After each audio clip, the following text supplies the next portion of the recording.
Bonjour à tous et bienvenue pour cette nouvelle vidéo sur les bons étudiants. Aujourd'hui, nous allons faire un exercice sur le choix optimal. Alors, c'est un exercice très complet. On va d'abord commencer par du basique, la contrainte budgétaire, etc. Faire une transformation monotone. Ensuite, trouver l'équation de la courbe d'indifférence. Faire tout ce qui est contrainte de budget. Et enfin, trouver le panier optimal. Donc, c'est vraiment un exercice très complet qui va vous permettre de bien réviser, de bien revoir les bases et les fondamentaux de ce semestre. Donc c'est le cinquième exercice qu'on traite ensemble. Le but c'est vraiment de s'entraîner avant vos examens. Donc on va lire l'énoncé et répondre aux questions une par une ensemble, étape par étape, en prenant le temps de bien expliquer. Et moi je vous conseille aussi de prendre peut-être un peu de temps pour faire les questions avant de voir la correction que je ferai directement. Donc peut-être faites pause sur la vidéo, faites l'exercice, après reprenez pour corriger avec moi. Donc, tout d'abord, on l'a énoncé. Donc, Selena est une grande lectrice disposant d'un budget de 360 euros. Elle aime dénicher les meilleures affaires pour l'achat de ses livres papier et ses livres numériques. Ses préférences de consommation sont représentées par la fonction d'utilité suivante. Donc, U de xy, c'est égal à 1 sixième de x puissance 5 fois y. Et on nous dit que x et y représentent respectivement le nombre de livres papier et de livres numériques achetés. La première question, c'est juste d'écrire 4 fonctions d'utilité qui représentent le même type de préférence.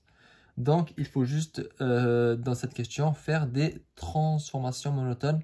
Pour ceux qui ne savent pas ce que c'est, je vous recommande d'aller voir la vidéo qui traite de comment faire des transformations monotones de fonctions d'utilité pour que vous puissiez comprendre le principe.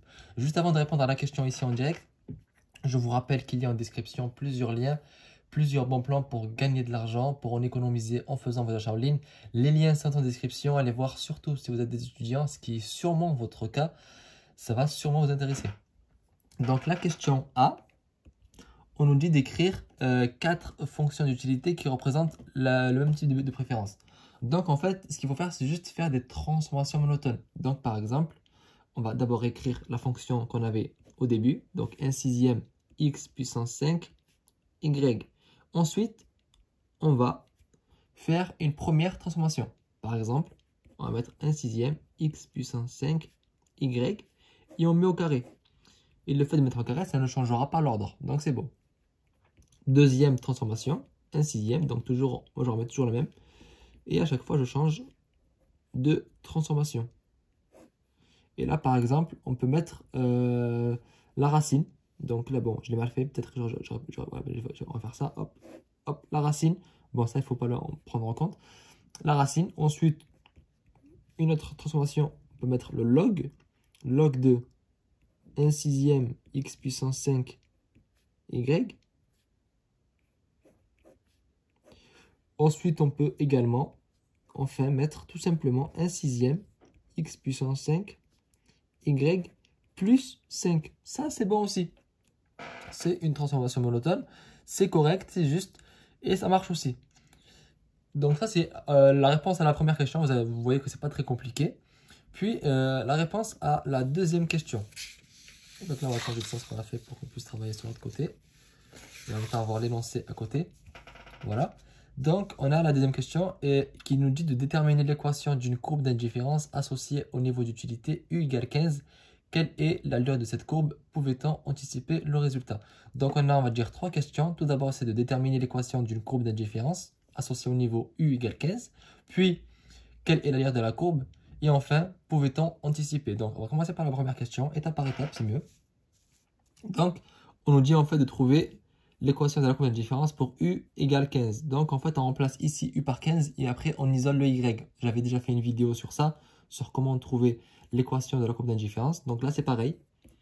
C'est juste un autre exemple avec des valeurs différentes. Donc, ça fait 1 sixième de x puissance 5 y. Là, le but, c'est d'isoler le y pour trouver l'équation de la courbe d'indifférence. Donc, la première étape à faire, c'est de faire passer le 1 sixième ici. Et en fait, en faisant passer le 1 sixième ici, c'est comme si on faisait x6. Parce que diviser par 1 sixième, ça revient à faire x6. Donc, on a 15 fois 6, ça fait 90. Qui est égal à x puissance 5 y. Pour ceux qui n'arrivent pas à comprendre pourquoi c'est 90, allez sur votre calculatrice et écrivez 15 divisé par 1 sixième. Vous allez voir que c'est égal à 90. Et donc, c'est pour ça qu'on met 90. Parce que divisé par 1 sixième, ça revient à faire x6. Donc, ensuite, deuxième étape, c'est juste de faire passer le x puissance 5 de ce côté. Je fais exprès de faire toutes les étapes pour que vous puissiez comprendre. Donc ça, c'est l'équation de la courbe d'indifférence. Ensuite, la deuxième question dans la même question, c'est quelle est l'allure de cette courbe? Alors, pour faire l'allure de la courbe, c'est très simple. En fait, il suffit juste de faire un repère et d'essayer plusieurs valeurs. On va commencer par mettre la valeur 1. Donc, ici, c'est x, là, c'est y. Et là, on va mettre la valeur 1. Donc, on met le 1 ici. Donc, x puissance 5, enfin 1 puissance 5, vu que le x là, c'est égal à 1. 1 puissance 5, ça fait 1. 90 divisé par 1, ça fait 90. Donc, pour x égale à 1, l'image, c'est 90. 90, on va dire, c'est tout en haut. Ensuite, on va mettre 2. 2, on va trouver à peu près 2,4. Donc, c'est là. Ensuite, on va mettre 3. 3, on va trouver à peu près 0, quelque chose.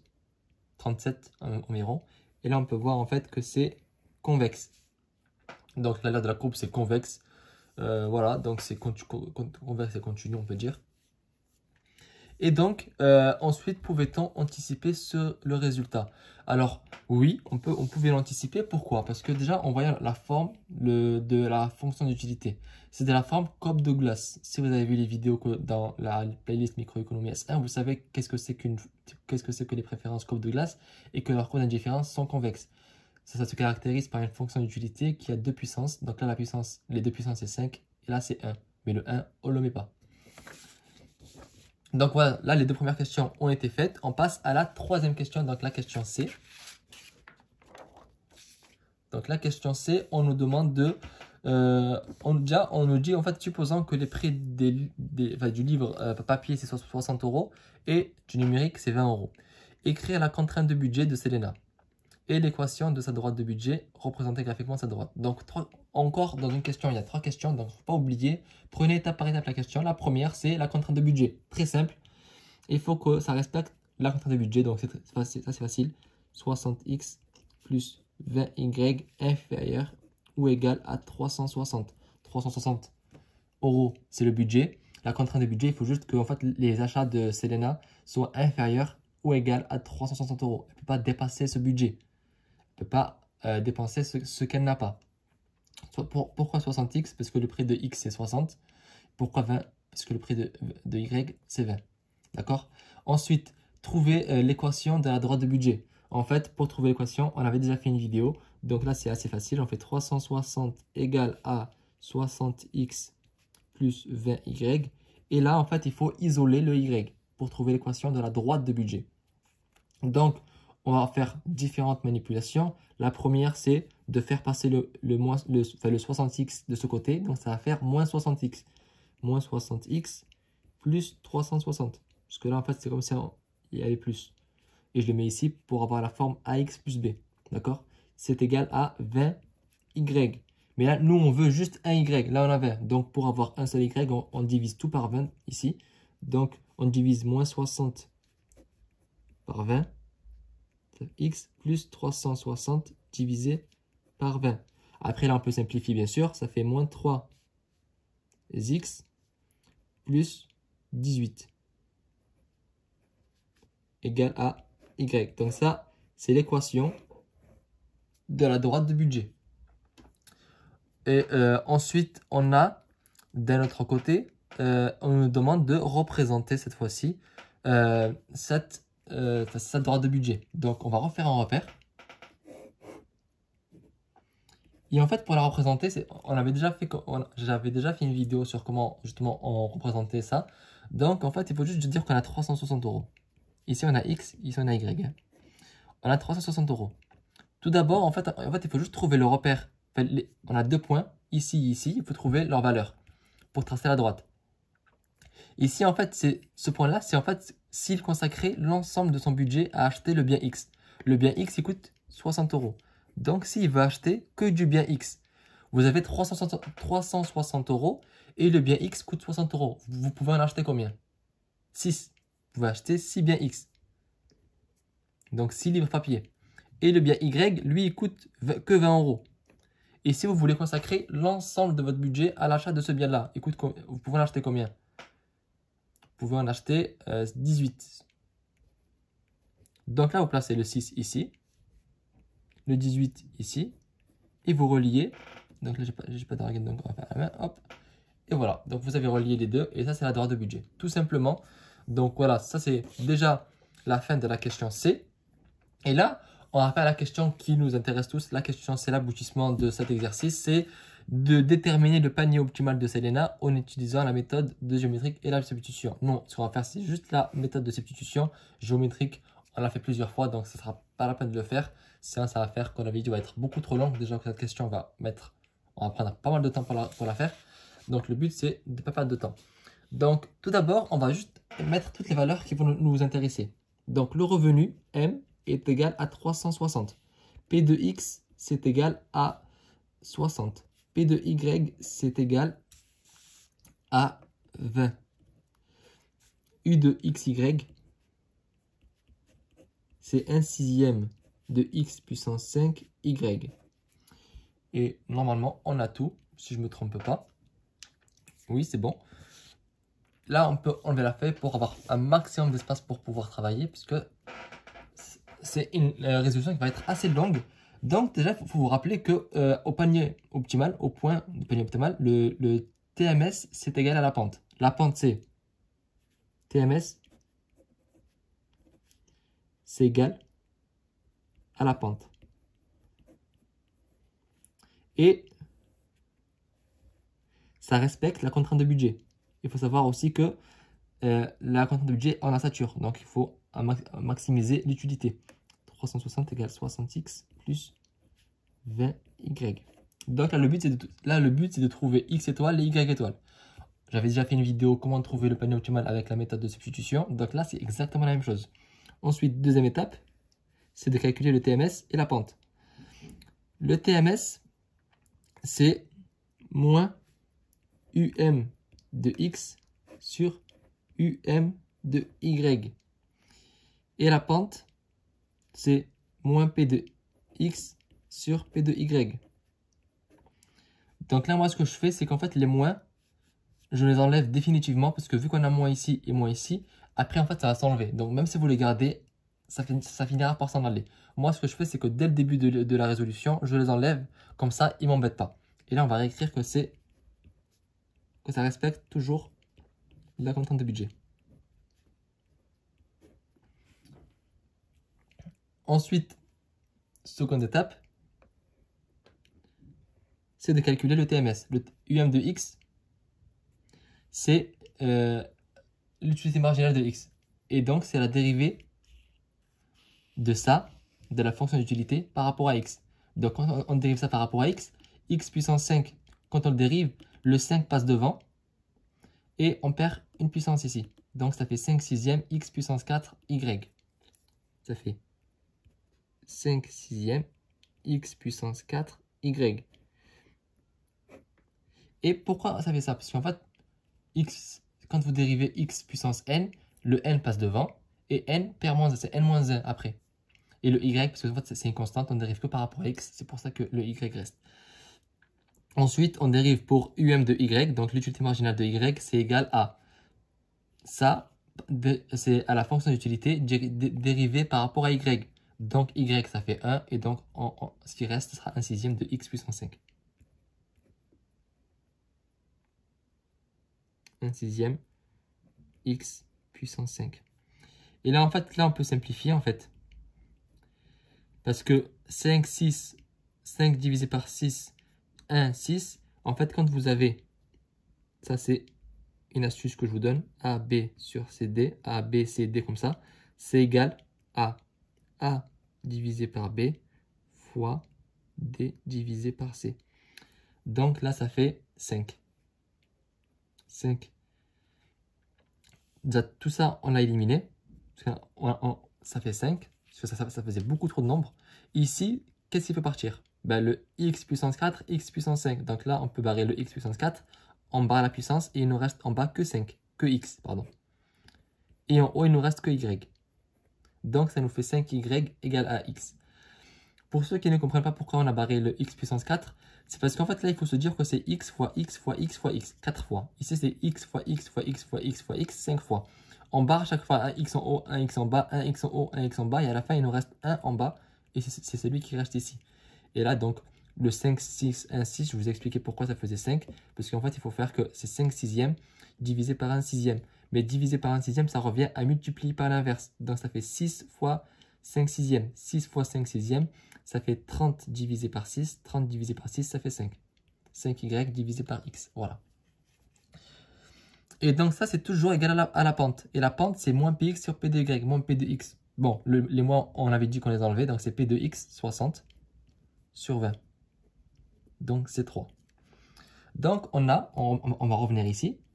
On a 5y sur x égale à 3. Et ça respecte toujours, bien sûr, les 360 égale 60x plus 20y. Et en fait, là, on va isoler le y. Donc, ça nous fait quoi? Ça nous fait que y, pour isoler le y, on fait le produit en croix. 5x, pour trouver 5x, 5 fois x divisé par 1, c'est égal à ça. Donc, pour isoler le y, tout ce qui nous reste à faire, en fait, tout simplement, c'est de multiplier en produit en croix. Ça fait 3x égale à 5y. Et donc, si on veut avoir que y, ça fait 3x divisé par, là on a 5y égale 3x. Et donc, si on veut avoir un seul y, on fait égal y. Voilà. Donc, le but en fait, c'était d'isoler le y. Maintenant qu'on a y égale à 3x plus 5, il faut le remettre.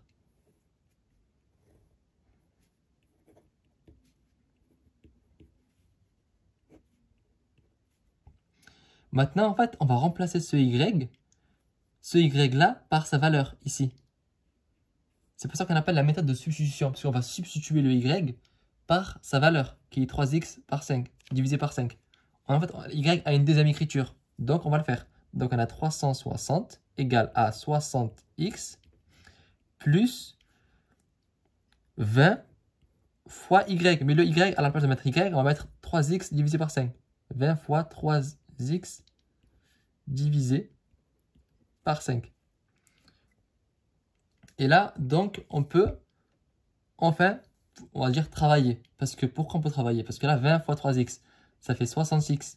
60x, là, en fait, 60x, là, on va quand même le écrire en bas. Ça fait 360 égale 60x plus 20 fois 3x. Ça fait 60x divisé par 5. Là, pour simplifier, on fait 60 divisé par 5, ça fait 12x.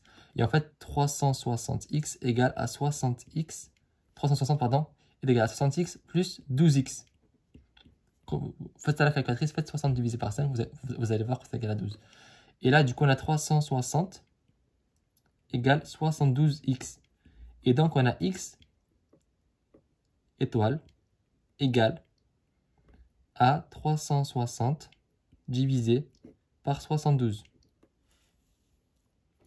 Et on va faire ça à la calculatrice.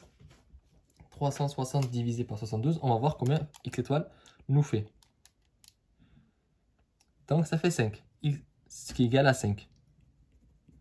Donc on a x étoile égale à 5.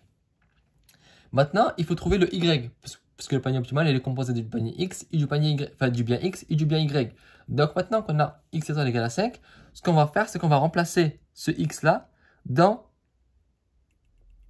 ce x là par 5. Parce qu'en fait, c'est ce x en fait. Donc, on va juste remplacer ce x par 5 pour trouver le y étoile. Donc, y étoile égale 3 fois 5 divisé par 5. Donc, les deux 5 partent. Et donc, ça fait y étoile égale 3. Donc, sur une nouvelle feuille, donc je vous laisse peut-être un peu de temps pour plus un peu visualiser.